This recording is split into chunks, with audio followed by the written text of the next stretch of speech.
আসসালামু আলাইকুম রহমতুল্লাহ। ভাবুন তো, একজন মানুষ যিনি নিজেকে বলতেন ইমাম মাহদি, একজন মানুষ যিনি দাবি করতেন তিনি নাকি আসমান থেকে প্রেরিত, কিন্তু শেষ পর্যন্ত সেই মানুষটির লাশও টিকল না। তৌহিদি জনতা তার বন্ডামির বিচার করে দিল রাস্তার পাশে আগুনে। প্রশ্ন হলো, এই ঘটনা কি কেবল একজন মানুষের সমাপ্তি, নাকি দীর্ঘদিনের এক ভ্রান্ত বিশ্বাস ও মাজার ব্যবসার পতন? রাজবাড়ী গোয়ালন্দ উপজেলায় এক প্রত্যন্ত গ্রাম, যেখানে বসবাস করতেন নুরাল পাগল নামের পরিচিত এক ব্যক্তি।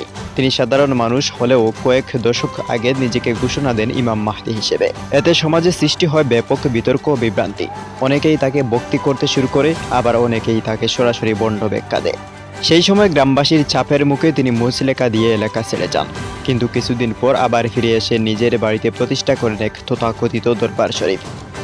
সেখানে তিনি নিয়মিত আচার অনুষ্ঠান চালাতেন এবং ভক্তদের কাছে দাবি করতেন তিনি বিশেষ ক্ষমতার অধিকারী, তার হাত ধরে মানুষ নাকি মুক্তি পাবে। এভাবেই গড়ে ওঠে এক অদ্ভুত মাজার সংস্কৃতি, যেখানে মানুষ দোয়া চাইতো আল্লাহর কাছে নয়, বরং নুরাল পাগলের কাছে। 2025 সালের 23 আগস্ট নুরাল পাগল বার্ধক্যজনিত কারণে মারা যায়।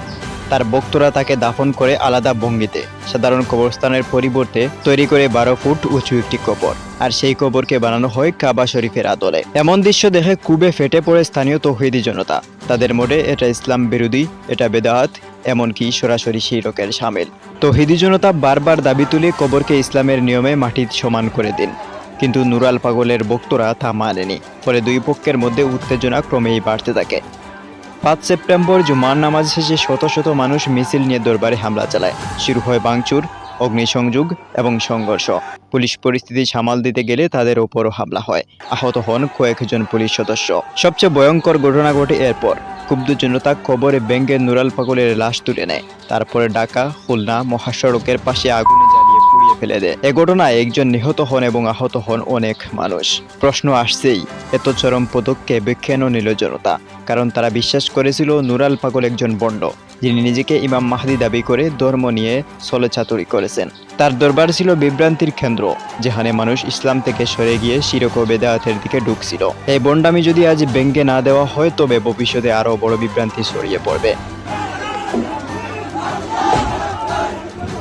আজকের এই ঘটনা আমাদের সামনে স্পষ্ট করে দিল, ইসলামের নামে বন্ডামি বেশি দিন টিকে না। মানুষ একদিন না একদিন সত্যের পক্ষে দাঁড়ায়। মাজার ব্যবসা, পণ্ড দরবার আর মিথ্যা মাহদি সবকিছুই শেষ হয়। প্রশ্ন শুধু একটাই, আমরা কি সমাজ থেকে এইসব বন্ডামি একেবারে তুলে দিতে পারবো, নাকি আবারও নতুন নতুন পাগল জন্ম নেবে?